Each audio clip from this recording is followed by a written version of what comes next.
ibyiringiro gusa.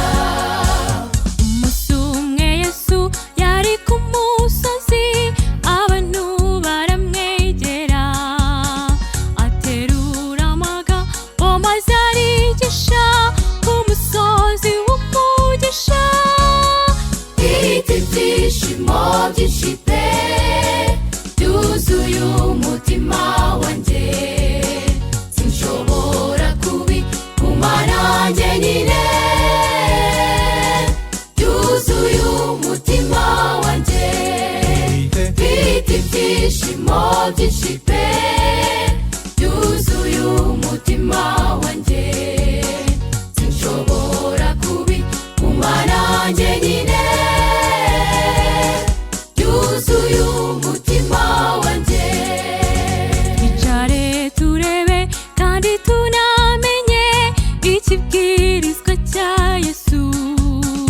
Interuro yakoreshaga avuga ati, kandi namwe muzahirwa. Mfite ibyishimo byinshi pe, byuzuye umutima wanjye, sinshobora kubigumana njyenyine. Byuzuye umutima wanjye, mfite ibyishimo byinshi pe, byuzuye umutima wanjye, sinshobora kubigumana njyenyine. Byuzuye umutima wanjye.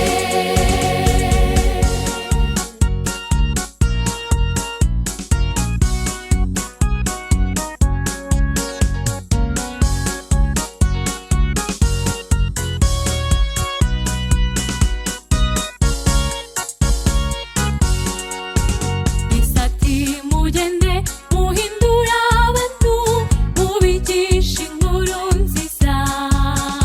Abazajya bemera mubabatize Mu izina rya Yesu Kristo.